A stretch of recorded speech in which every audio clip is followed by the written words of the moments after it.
अध्याय 13 श्री चैतन्य महाप्रभु का आविर्भाव। श्री चैतन्य चरित्रामृत के इस 13वें अध्याय में चैतन्य महाप्रभु के आविर्भाव का वर्णन हुआ है। 1407 शक संवत 1476 ईस्वी में फागुन की पूर्णमासी को संध्या के समय सिंह लग्न राशि में श्री चैतन्य महाप्रभु का आविर्भाव श्री शची देवी और जगन्नाथ मिश्र के पुत्र के रूप में हुआ। उनके जन्म की खबर सुनकर पंडित जन तथा ब्राह्मण जन उपहार ले लेकर नवजात शिशु को देखने आए। नीलांबर चक्रवर्ती स्वयं एक महान ज्योतिषाचार्य थे, अतएव तुरंत ही उन्होंने जन्म कुंडली तैयार की और फलित ज्योतिष गणना द्वारा देखा कि यह शिशु एक महापुरुष है। इस अध्याय में इस महापुरुष के लक्षणों का वर्णन हुआ है। तो आइए प्रारंभ करते हैं इस अद्भुत अध्याय को। अध्याय 13 श्री चैतन्य महाप्रभु का आविर्भाव। मैं श्री चैतन्य महाप्रभु की कृपा की कामना करता हूँ, जिनकी कृपा से एक अधम भी उनकी लीलाओं का वर्णन कर सकता है। श्री कृष्ण चैतन्य महाप्रभु की जय हो, श्री अद्वैत आचार्य की जय हो, श्री नित्यानंद प्रभु की जय हो, गदाधर प्रभु की जय हो, श्रीवास ठाकुर की जय हो, मुकुंद प्रभु तथा वासुदेव प्रभु की जय हो, हरिदास ठाकुर की जय हो, स्वरूप दामोदर तथा मुरारी गुप्त की जय हो। इन सारे दैदीप्यमान चंद्रमाओं ने मिलकर इस भौतिक जगत के अंधकार को दूर भगाया है। उन सारे चंद्रमाओं की जय हो जो चैतन्य महाप्रभु नामक प्रधान चंद्रमा के भक्त हैं। उनका उज्ज्वल चंद्र प्रकाश समूचे ब्रह्मांड को प्रकाशित करता है। इस प्रकार मैंने चैतन्य चरित्रामृत की भूमिका कही है।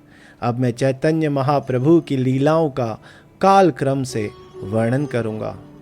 सर्वप्रथम मैं महाप्रभु की लीलाओं को सूत्र रूप में कहता हूँ, तब मैं उनका वर्णन विस्तार से करूंगा।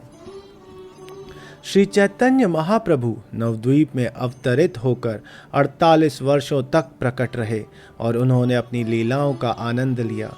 श्री चैतन्य महाप्रभु शक संवत 1407 1476 ईस्वी में प्रकट हुए और 1455 1534 ईस्वी में इस जगत से अंतर्धान हो गए। श्री चैतन्य महाप्रभु 24 वर्षों तक गृहस्थ आश्रम में रहे और सदा हरे कृष्ण आंदोलन की लीलाओं में व्यस्त रहे। 24 वर्ष बाद उन्होंने संन्यास ग्रहण कर लिया और अगले 24 वर्षों तक वे जगन्नाथपुरी में रहे। इन अंतिम 24 वर्षों में से 6 वर्षों तक वे लगातार भारत का भ्रमण करते रहे, कभी दक्षिण भारत में, कभी बंगाल में, तो कभी वृंदावन में। शेष 18 वर्षों तक वे निरंतर जगन्नाथपुरी में ही रहे। वहाँ उन्होंने अमृत तुल्य हरे कृष्ण महामंत्र का कीर्तन करते हुए हर एक को कृष्ण प्रेम की बाढ़ से सरोबर कर दिया। उनके गृहस्थ जीवन की लीलाएं आदि लीला अर्थात मूल लीलाएं कहलाती हैं और उनकी बाद की लीलाएं मध्य लीला तथा अंत्य लीला कहलाती हैं। आदि लीला के अंतर्गत श्री चैतन्य महाप्रभु ने जितनी लीलाएं की, उन्हें मुरारी गुप्त ने संक्षेप में अंकित किया है। उनकी बाद की लीलाएं अर्थात मध्य लीला और अंत्य लीला उनके सचिव स्वरूप दामोदर गोस्वामी ने संक्षेप में लिपिबद्ध की और इस प्रकार वे पुस्तक के रूप में रखी हुई हैं। इन दो महापुरुषों द्वारा अंकित टिप्पणियों को देखकर तथा सुनकर कोई भी वैष्णव अर्थात भगवत भक्त इन लीलाओं को क्रमवार जान सकता है। उनकी आदि लीला के 4 विभाग हैं: बाल्य, पौगंड, कैशोर तथा यौवन। मैं फागुन महीने की पूर्णिमा की संध्या को सादर नमस्कार करता हूँ, जो शुभ लक्षणों से पूर्ण शुभ घड़ी है, जब श्री चैतन्य महाप्रभु हरे कृष्ण नाम के संकीर्तन के साथ अवतरण हुए। फागुन पूर्णिमा की संध्या के समय जब महाप्रभु ने जन्म लिया, संयोगवश उस समय चंद्र ग्रहण भी लगा था। हर्ष से हर व्यक्ति भगवान के पवित्र नाम हरि हरि का उच्चारण कर रहा था और अपने प्रकट होने के पूर्व महाप्रभु पवित्र नाम को प्रकट कर चुके थे। श्री चैतन्य महाप्रभु ने अपने जन्म के समय बाल्य, पौगंड, कैशोर तथा युवा अवस्था में भिन्न भिन्न बहानों से लोगों को हरि नाम का कीर्तन करने के लिए प्रेरित किया। अपने बाल्यकाल में जब महाप्रभु रो रहे होते थे, तब कृष्ण तथा हरि के पवित्र नामों को सुनकर वे तुरंत रोना बंद कर देते थे। जितनी सारी सहनशील स्त्रियां बालक को देखने आती थी, वे बालक को रोते ही हरि हरि नाम का उच्चारण करती थी। जब स्त्रियां यह कौतुक देखती तो वे आनंदित होकर हंसने लगती थी और वे महाप्रभु को गौर हरि कहकर पुकारने लगीं। तभी से उनका अन्य नाम गौर हरि पड़ गया। उनका बाल्यकाल उनकी शिक्षा का शुभारंभ होने के समय तक रहा और बाल्यकाल समाप्ति से लेकर उनके विवाहित होने तक की उम्र पौगंड कहलाती है। उनके विवाह के बाद उनका यौवन प्रारंभ हुआ और अपनी युवा अवस्था में उन्होंने हर एक को सर्वत्र हरे कृष्ण महामंत्र कीर्तन करने के लिए प्रेरित किया। पौगंड अवस्था में वे गंभीर विद्यार्थी बन गए और शिष्यों को पढ़ाते भी थे। इस तरह वे सर्वत्र कृष्ण नाम की व्याख्या करते थे। व्याकरण का पाठ पढ़ाते समय तथा व्याख्या करके बताते समय श्री चैतन्य महाप्रभु ने अपने शिष्यों को भगवान कृष्ण की महिमा के विषय में शिक्षा दी। क्योंकि उनकी सारी व्याख्याएं कृष्ण में समाप्त होती थी, अतएव शिष्यगण उन्हें आसानी से समझ सकते थे। इस तरह उनका प्रभाव आश्चर्यजनक था। जब चैतन्य महाप्रभु विद्यार्थी थे, तब उन्हें जो कोई मिलता था उसको वे हरे कृष्ण महामंत्र का कीर्तन करने के लिए कहते थे। जब चैतन्य महाप्रभु विद्यार्थी थे, तब उन्हें जो कोई मिलता था उसको वे हरे कृष्ण महामंत्र का कीर्तन करने के लिए कहते थे। इस तरह उन्होंने पूरे नवदीप ग्राम को हरे कृष्ण कीर्तन से आप्लावित कर दिया। युवा अवस्था के कुछ पहले उन्होंने संकीर्तन आंदोलन का प्रारंभ किया। वे अपने भक्तों के साथ भाव विभोर होकर दिन रात नृत्य किया करते थे। ज्यों ज्यों महाप्रभु कीर्तन करते हुए सर्वत्र भ्रमण करने लगे, त्यों त्यों संकीर्तन आंदोलन नगर के एक छोर से दूसरे छोर तक बढ़ता गया। इस तरह उन्होंने सारे विश्व को भगवत प्रेम वितरण करके आप्लावित कर दिया। चैतन्य महाप्रभु नवद्वीप क्षेत्र में 24 वर्षों तक रहे और उन्होंने हर व्यक्ति को हरे कृष्ण महामंत्र का कीर्तन करने तथा इस तरह कृष्ण प्रेम में निमग्न होने के लिए प्रेरित किया। शेष 24 वर्षों तक श्री चैतन्य महाप्रभु संन्यास लेकर अपने भक्तों के साथ जगन्नाथपुरी में निवास करते रहे। नीलाचल अर्थात जगन्नाथपुरी के इन 24 वर्षों में से 6 वर्षों तक उन्होंने सदैव कीर्तन और नृत्य द्वारा भगवत प्रेम का वितरण किया। इन 6 वर्षों में कुमारी अंतरिप से लेकर बंगाल होते हुए वृंदावन तक कीर्तन करते, नाचते और कृष्ण प्रेम का वितरण करते हुए उन्होंने सारे भारत का भ्रमण किया। संन्यास ग्रहण करने के बाद चैतन्य महाप्रभु के भ्रमण के समय के कार्यकलाप ही उनकी मुख्य लीलाएं हैं। शेष 18 वर्षों के उनके कार्यकलाप अंत्य लीला कहलाते हैं। इन 18 वर्षों में से वे 6 वर्षों तक लगातार जगन्नाथपुरी में रहे और नियमित रूप से कीर्तन किया और सारे भक्तों को कीर्तन तथा नृत्य द्वारा कृष्ण प्रेम के लिए प्रेरित किया। शेष 12 वर्ष वे जगन्नाथपुरी में रहे और कृष्ण प्रेम की दिव्य अनुभूति का आस्वादन करते हुए उन्होंने हर एक को इसके आस्वादन की विधि की शिक्षा प्रदान की। श्री चैतन्य महाप्रभु को दिन रात कृष्ण का विरह सताता रहता था। वे इस विरह के लक्षणों को प्रकट करते हुए करुण पुकार करते और पागल की तरह प्रलाप करते। जिस प्रकार उद्धव से भेंट होने पर श्रीमती राधा रानी असंबद्ध बातें करती थी, उसी तरह श्री चैतन्य महाप्रभु श्रीमती राधा रानी के भाव में रात दिन वैसा ही आस्वादन करते थे।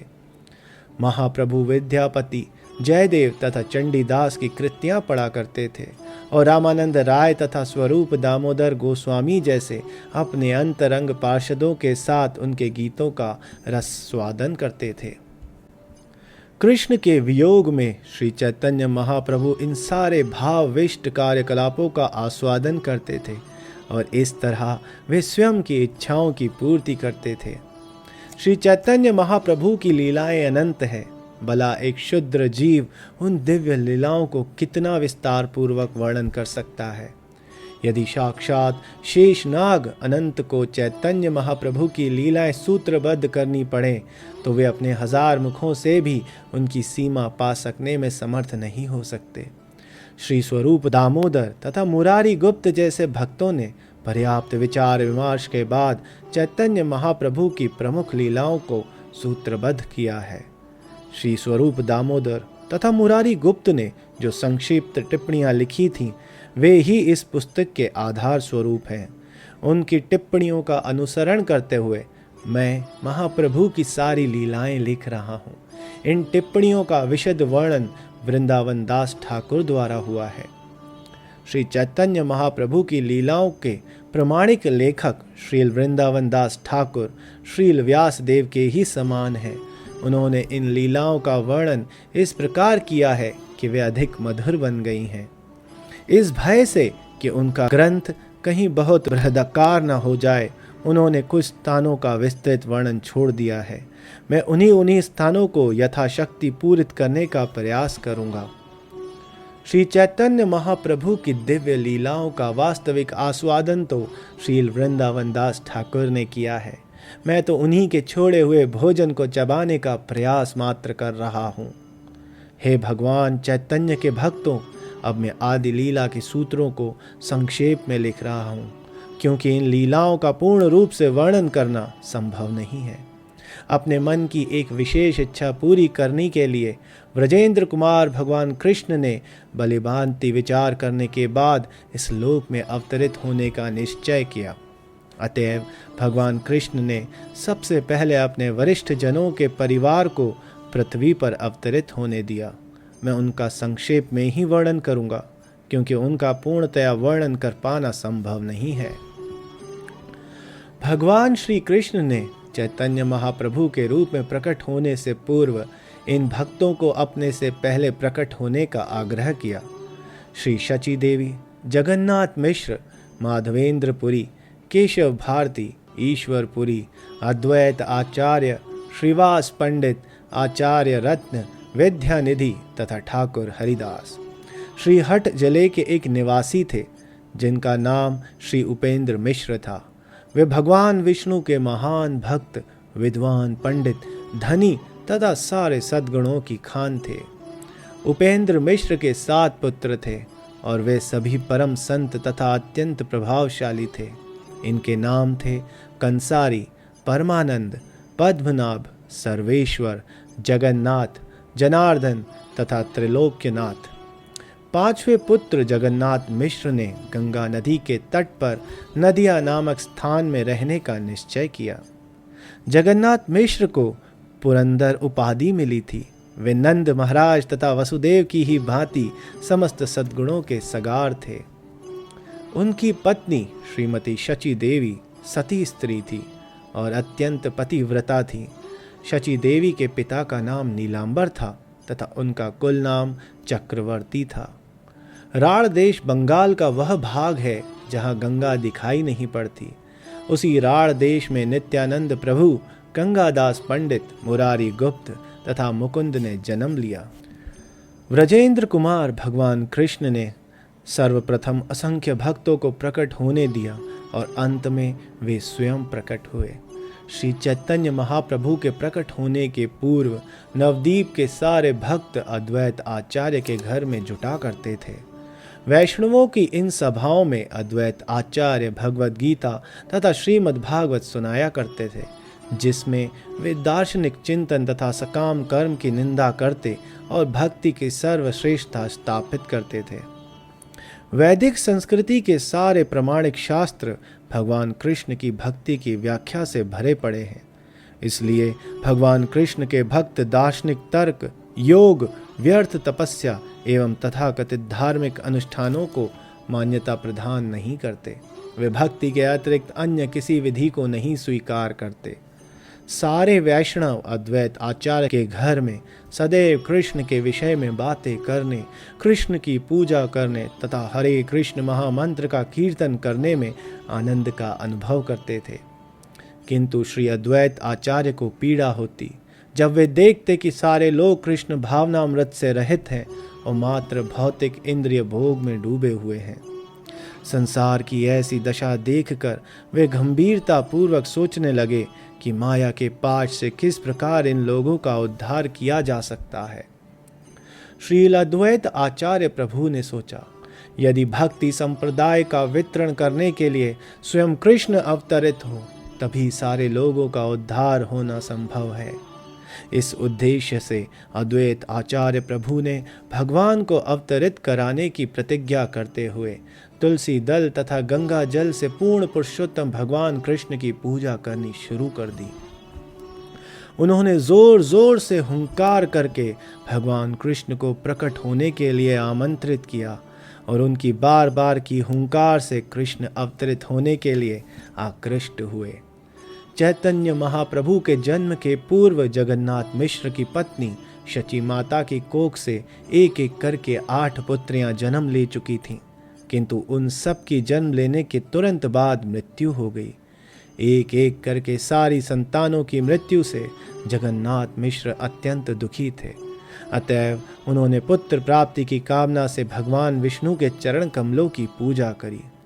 इसके बाद जगन्नाथ मिश्र को विश्वरूप नामक पुत्र की प्राप्ति हुई, जो अत्यंत शक्तिमान तथा गुणवान थे, क्योंकि वे बलदेव के अवतार थे। आध्यात्मिक जगत में बलदेव के अंश संकर्षण कहलाते हैं, जो इस भौतिक जगत के उपादान तथा प्रत्यक्ष कारण है। विराट रूप को महासंकर्षण का विश्व रूप अवतार कहते हैं।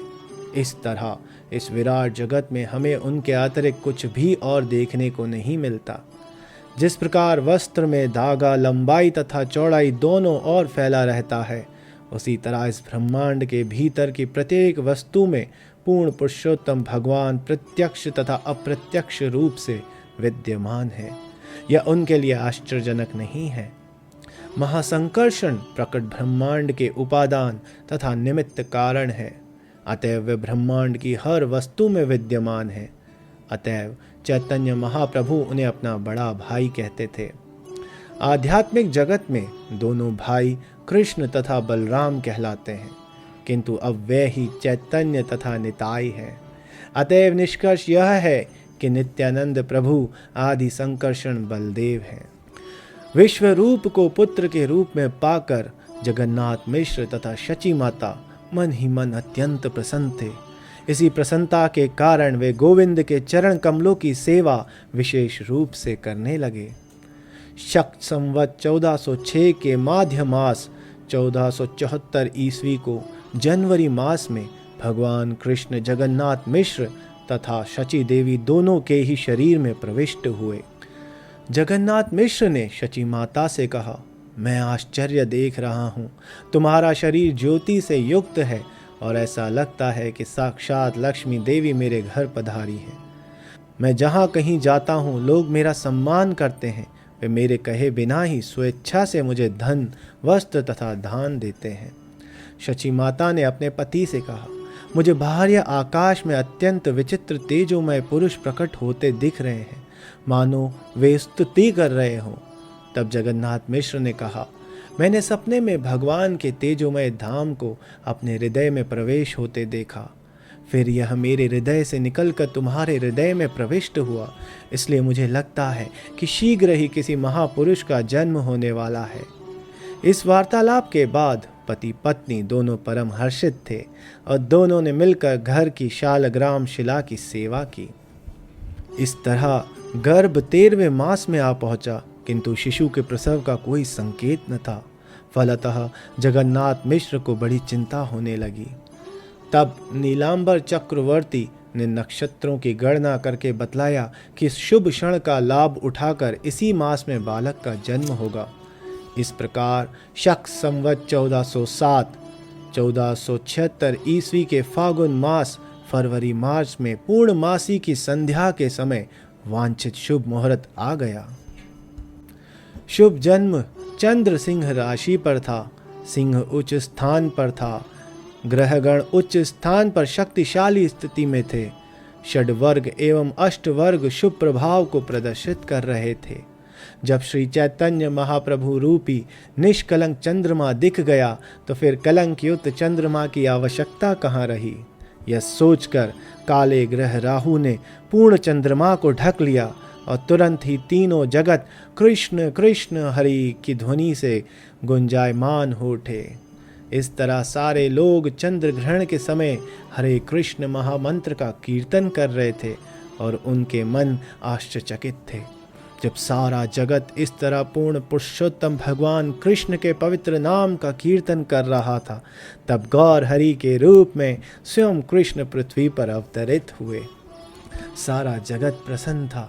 जहाँ हिंदू लोग भगवान के नाम का कीर्तन कर रहे थे, वहीं अहिंदू, विशेषतया मुसलमान, उनके शब्दों की हंसी हंसी में नकल कर रहे थे।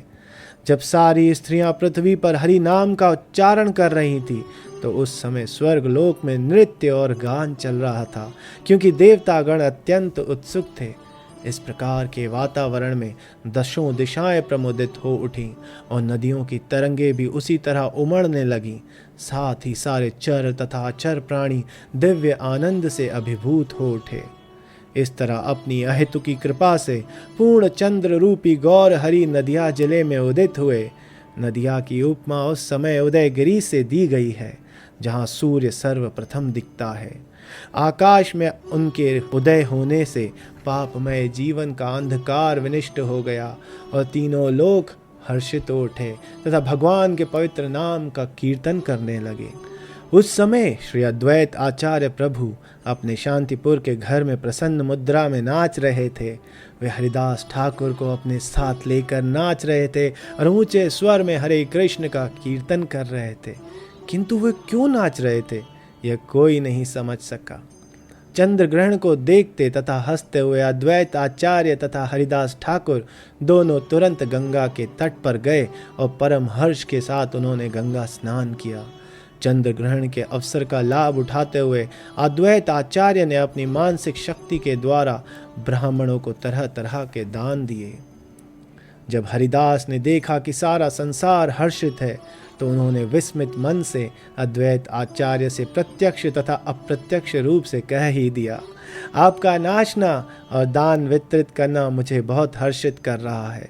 मैं समझ सकता हूँ कि इन क्रियाओं के पीछे अवश्य कोई विशेष प्रयोजन है। आचार्य रत्न, चंद्रशेखर तथा श्रीवास ठाकुर उल्लास से अभिभूत हो गए और वे तुरंत गंगा नदी के तट पर गए और गंगा जल से स्नान करने लगे। उनके मन आनंद से पूर्ण थे। उन्होंने हरे कृष्ण मंत्र का कीर्तन किया और मनोबल द्वारा दान दिया। इस तरह से सारे भक्त जो जहाँ भी जिस नगर तथा जिस देश में थे, सब के सब चंद्र ग्रहण के बहाने नाचने लगे, संकीर्तन करने लगे और मनोबल द्वारा दान देने लगे। उन सब के मन प्रसन्नता के मारे विहल थे।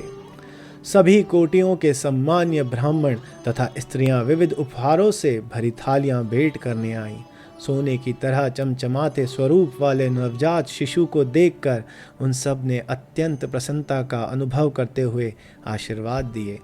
समस्त देवी स्त्रियां, जिनमें ब्रह्मा जी, शिव जी, भगवान नरसिंह देव, राजा इंद्र तथा ऋषि वशिष्ठ की पत्नियां एवं स्वर्ग की अप्सरा रंभा भी सम्मिलित थीं, ब्राह्मणियों का वेश धारण करके नाना प्रकार के उपहार लेकर वहां पर आईं।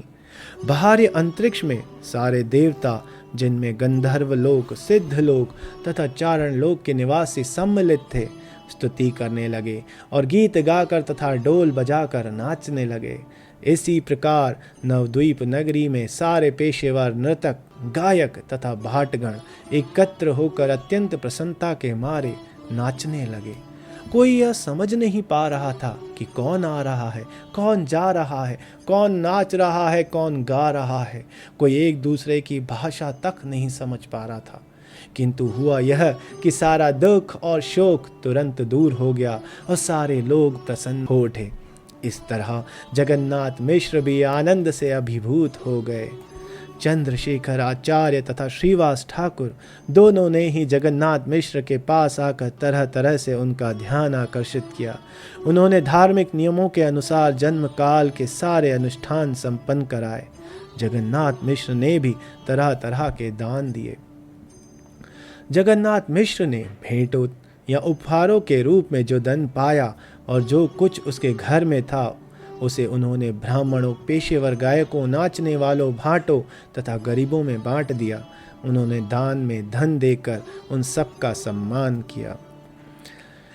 श्रीवास ठाकुर की पत्नी मालिनी के साथ में चंद्रशेखर की पत्नी तथा अन्य स्त्रियां परम प्रसन्नता से बालक की पूजा करने के लिए सिंदूर, हल्दी, तेल, खई, केले तथा नारियल जैसी सामग्री लेकर आईं।